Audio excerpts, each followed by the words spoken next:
Selamat siang Yang Mulia Hakim serta para pihak yang hadir dalam mediasi hari ini.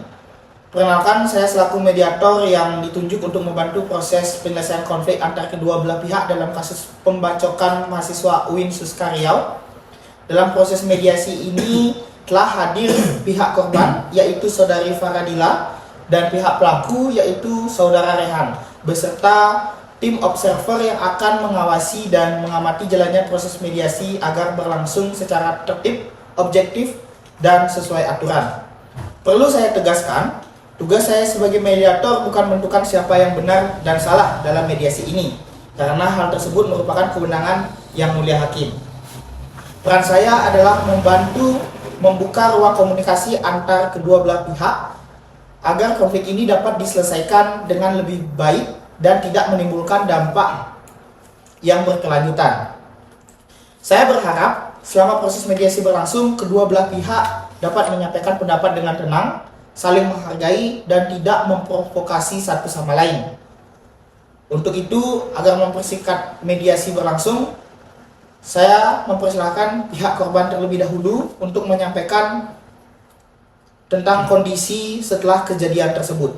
Dipersilakan. Baik, terima kasih. Saya Faradila Ayu Pramesti. Saya hadir di sini karena saya berhak didengar atas apa yang telah saya alami dan apa yang masih saya tanggung hingga hari ini. Izinkan saya menyampaikan kronologinya terlebih dahulu. Yang dimana pada hari itu 26 Februari 2026, saya datang ke kampus untuk melakukan seminar proposal yang sudah saya persiapkan dari jauh-jauh hari. Tepatnya di lantai 2 Fakultas Syariah dan Hukum. Tiba-tiba Rehan datang ke ruangan saya dan saya kenal dia teman saya. Sebelum ia melakukan tindakan pembacokan itu, memang ia sempat memberikan atau menyampaikan isi hatinya terhadap saya. Namun tanpa aba-aba ia menyerang saya dan dibacok di bagian kepala dan tangan kiri saya. Luka yang saya alami bukanlah kecelakaan, tetapi disengaja dan direncanakan. Ada bagian dari tubuh saya yang mungkin tidak akan pernah kembali seperti semula. Hingga kini, saya tidak bisa tidur tenang. Saya takut masuk ke kampus. Saya takut di tempat ramai, bahkan takut pada orang yang saya kenal sendiri. Kampus yang seharusnya menjadi ruang aman untuk belajar, kini menjadi pengingat hari paling traumatis dalam hidup saya. Ini tidak bisa diselesaikan hanya dengan permintaan maaf. Hari itu adalah hari seminar proposal saya yang seharusnya menjadi satu tahap penting menuju kelulusan saya. Saya sudah siap untuk melakukan seminar proposal, tapi semua itu hancur karena seseorang memutuskan untuk menyerang saya. Saya kehilangan kesempatan itu bukan karena kelalaian saya sendiri. Sampai sekarang saya belum tahu kapan harus saya melanjutkan, sementara masa studi saya terus berjalan. Saya tidak datang untuk membalas dendam, namun saya datang di sini agar forum ini mengakui bahwa tindakan Rehan merenggut rasa aman saya, menghancurkan hari terpenting dalam perjalanan hidup akademik saya, dan meninggalkan luka yang belum sembuh. Saya ingin semua itu diakui dan dipertanggungjawabkan. Terima kasih. Baik, terima kasih atas penyampaiannya, Saudari Faradila. Saya memahami bahwa kejadian ini menimbulkan kerugian fisik maupun psikologi. Untuk itu, kepada pihak pelaku saya persilakan untuk memberikan penjelasan dan tanggapan atas kejadian tersebut. Terima kasih atas waktu dan giliran yang sudah diberikan. Di sini saya sebagai pelaku yaitu Rehan Mujafar. Saya berumur 21 yang sekarang adalah mahasiswa di UIN Suska Riau. Sini saya ingin menyampaikan posisi saya dalam kasus ini. Pertama-tama saya ingin menyampaikan bahwa saya tidak memiliki niat untuk membunuh Saudari Faradila sama sekali, tapi hanya untuk membuatnya cacat. Nah, sebelum saya melakukan aksi pembacokan, saya sudah mengajak Saudari Faradila terlebih dahulu untuk berbicara dan menyampaikan isi hati kami masing-masing. Tetapi dikarenakan saya tidak diberikan kejelasan atas hubungan asmara yang sudah pernah kami jalani, yang sebelumnya Saudari Faradila putuskan secara sepihak. Oleh karena itu, sebelum melakukan aksi pembacokan, saya sempat bertanya dan menyampaikan isi hati kami masing-masing. Oleh karena itu, karena saya melakukan pembacokan, saya mengaku bahwa saya memang salah terhadap tindakan pembacokan tersebut. Tetapi saya ingin menyampaikan kembali bahwa saya tidak sepenuhnya salah. Motif saya melakukan pembacokan adalah karena sakit hati terkait urusan asmara yang pernah saya dan saudari Faradila jalani. Setelah itu, saya ingin menyampaikan terlebih dahulu, saya bukanlah seorang kriminal residivis yang dahulu pernah dijatuhi tindak pidana. Saya adalah seorang mahasiswa tingkat akhir yang sedang berjuang dengan beban akademis yang sama dengan saudari Faradila. Bisa kita lihat masing-masing dari kasus ini bahwa ini adalah titik terakhir atau titik didih emosional saya. Hubungan asmara yang diputus secara sepihak oleh saudari Faradila dengan alasan adanya orang ketiga telah menghancurkan struktur harga diri saya dan mental saya secara perlahan sejak November 2025. Sejak itulah juga saya merencanakan pembacokan tersebut. Dan setelah juga mengetahui bahwa yang sebenarnya terjadi antara hubungan saya dengan Faradila adalah sebenarnya saya adalah orang ketiga tersebut. Yang ternyata Faradila sudah ada hubungan asmara dengan pria lain. Baik, selanjutnya alasan mengapa saya melakukan pembacokan tersebut adalah karena saya tidak mampu mengolah kekecewaan saya, yang dimana dalam ilmu psikologi seringkali diindikasi gangguan kontrol impuls akibat depresi berat atau sindrom patah hati yang bernama diminished responsibility. Saya merasa dunia saya runtuh. Bukan hanya saudari Faradila yang merasa bahwa dunia saudari runtuh, tapi dunia saya juga runtuh. Yang dalam ruang hampa emosional tersebut, logika saya saat itu tidak lagi bekerja dengan semestinya pada saat aksi pembacokan.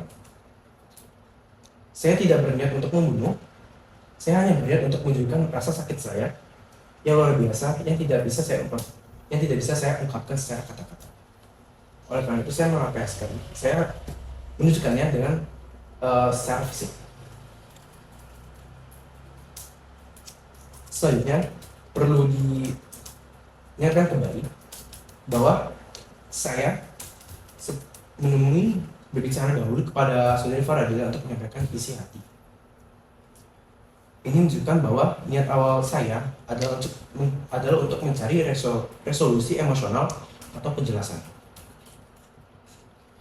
Penggunaan senjata tajam yang saya gunakan itu memang sulit diterima, tapi dalam logika saya yang sedang terdistorsi waktu itu merupakan simbol dari keputusasaan dan upaya proteksi diri terhadap rasa hancur yang saya rasakan. Baik, itu saja guys.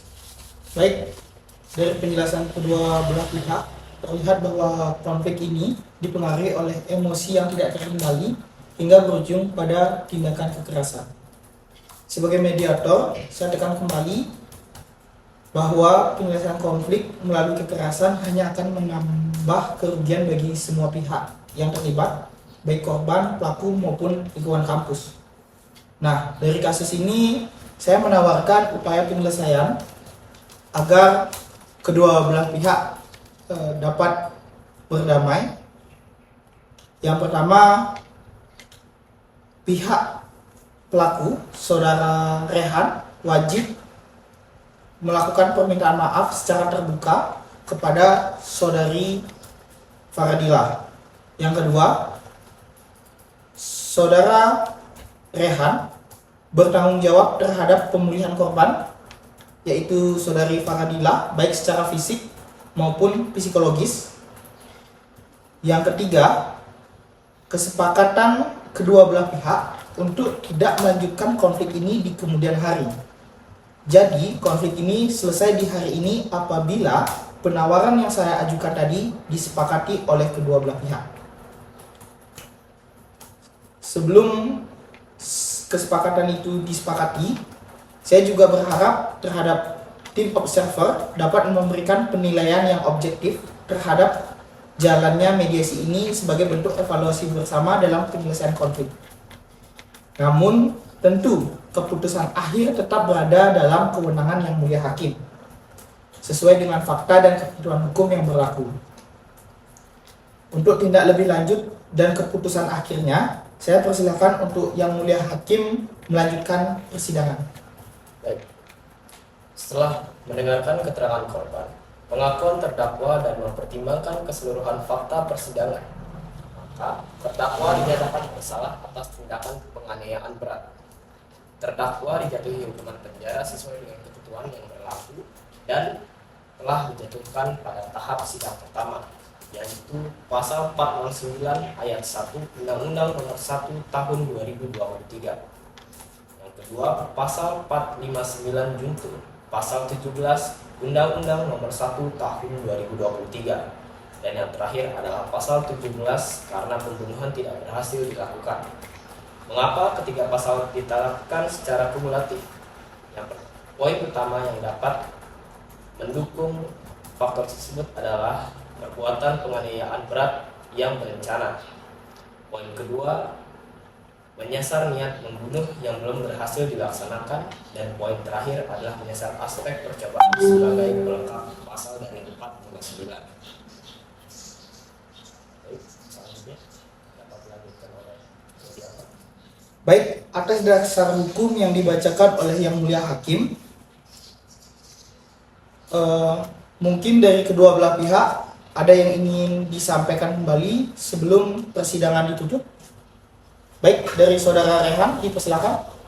Baik, terima kasih atas kesempatan sudah diberikan kepada saya.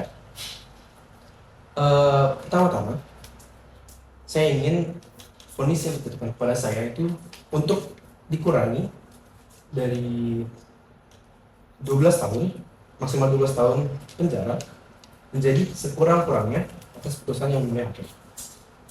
Sebelum itu, saya ingin menyampaikan bahwa saya memang bersalah atas tindakan penganiayaan berat ini, yaitu pembacokan kepada saudari Faradila. Tetapi saya sama sekali tidak memiliki niat untuk membunuh saudari Faradila. Saya sama sekali tidak memiliki niat tersebut dan hanya ingin memberikan cacat kepada saudari Faradila.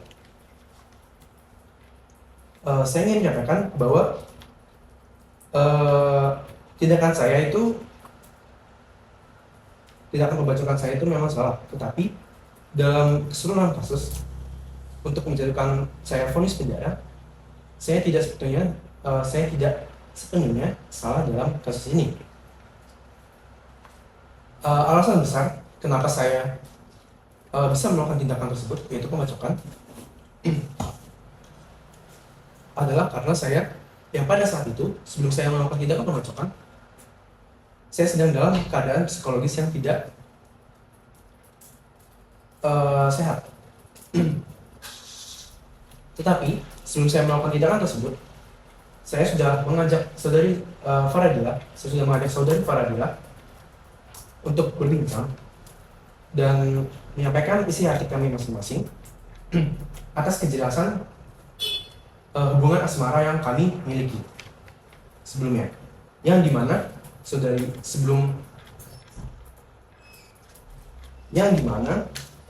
sebelum aksi pembacokan pada Februari 2026, saya sudah diputuskan, diakhiri hubungan asmara kami sudah diakhiri secara sepihak oleh saudari Faradila.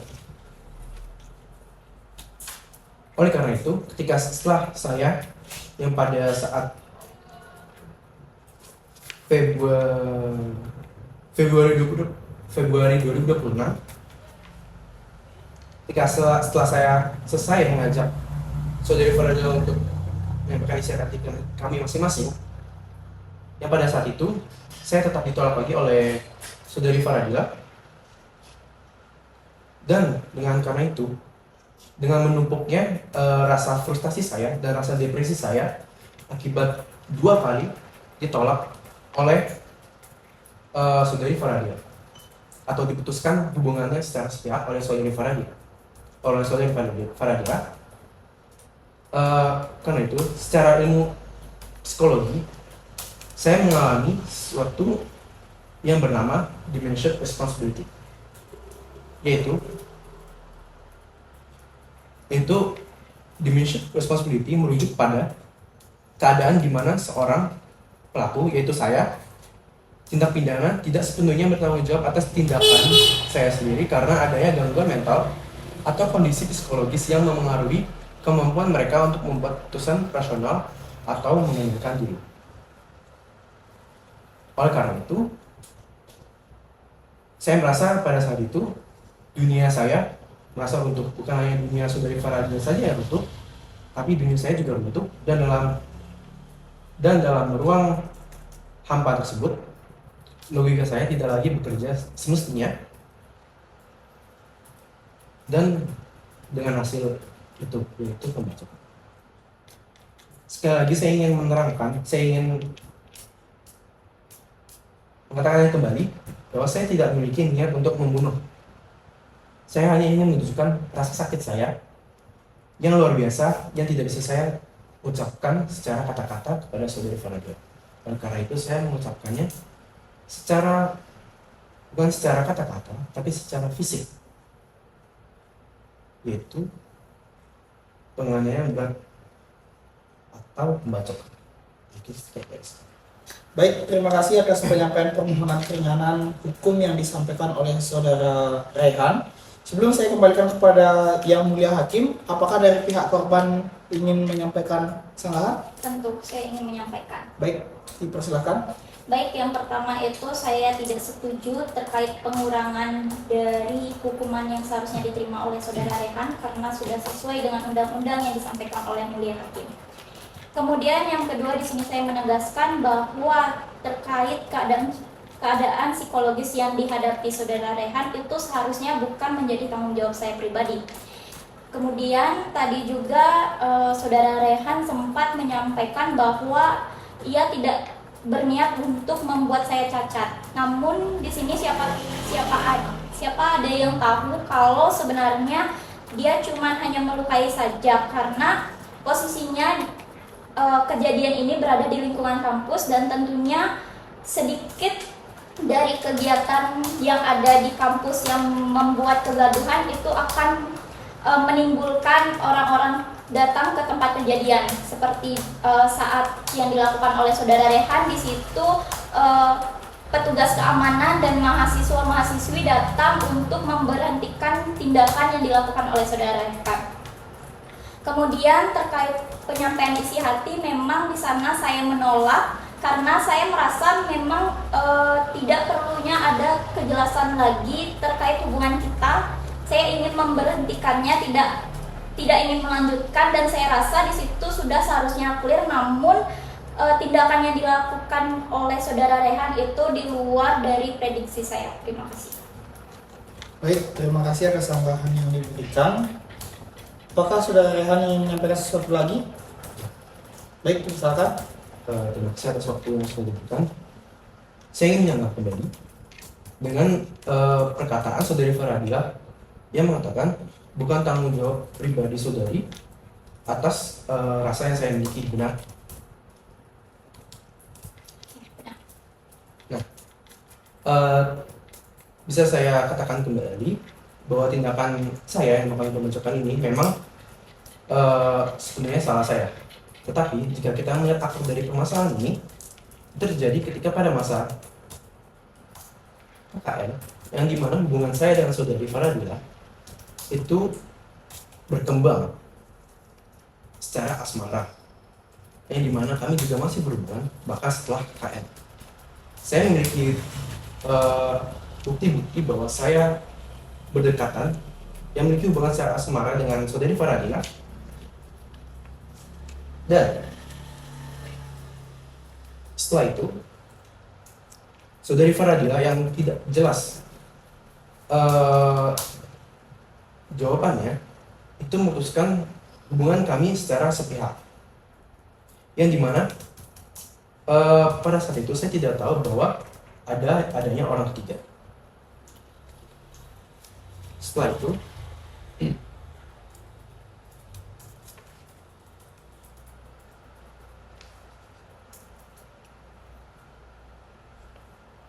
saya ingin menyatakan bahwa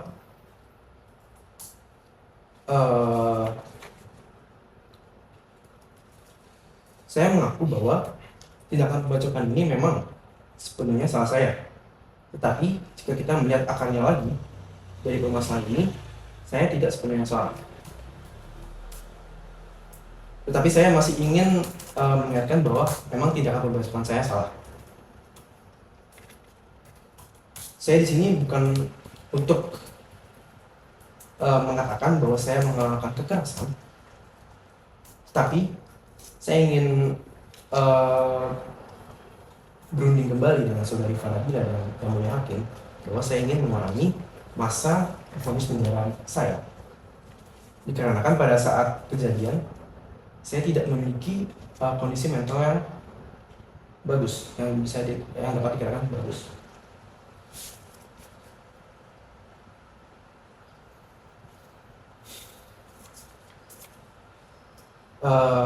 Setelah itu, saya merencanakan aksi pembacokan ini dari awal saat saudari Faradila memutuskan hubungan kami secara sepihak, yaitu pada awal November 2025. Semenjak saat itu saya sudah merencanakan aksi pembacokan ini yang akhirnya saya eksekusi, yang saya lakukan pada Februari 2026.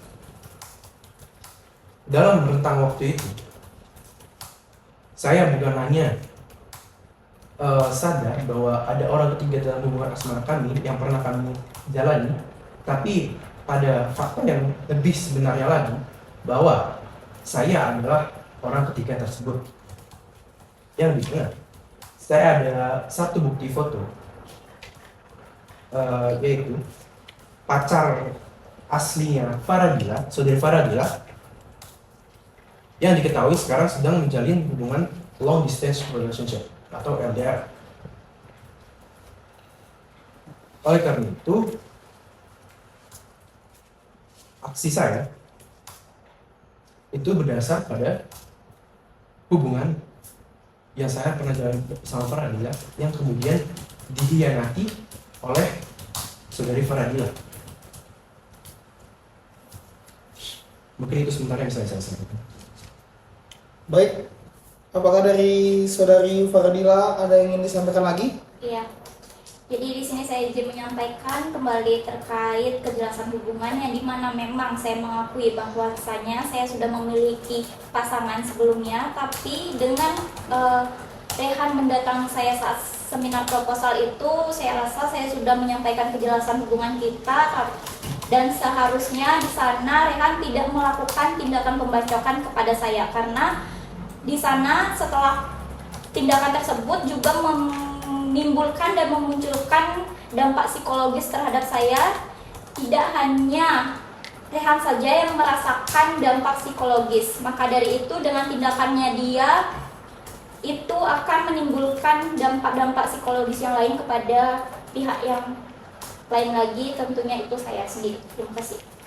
Baik, apakah dari saudara Rehan disampaikan lagi? Ya, saya ingin menambahkan lagi.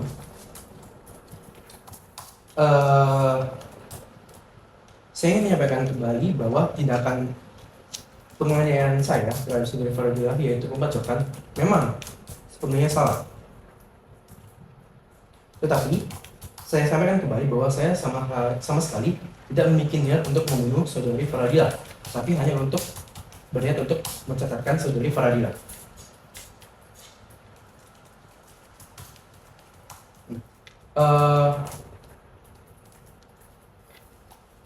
Jika memang saya ingin membunuh saudari Faradila, yang bisa saya buktikan terdapat bekas luka pembacokan yang saya lakukan pada bagian kepala dan tulang kiri. Itu bisa menjadi bukti valid bahwa saya memang tidak memiliki niat membunuh kepada saudari Faradila, yang dimana saudari Faradila masih sempat dibawa ke rumah sakit untuk dirawat.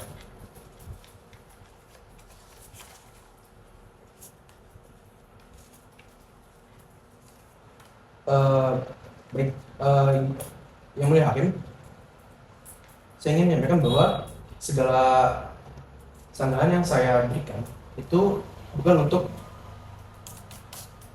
membenarkan tindakan pembacokan saya, bukan untuk mengalahkan kekerasan, tapi saya hanya ingin vonis penjara saya itu maksimal 12 tahun itu untuk dikurangi sekurang-kurangnya.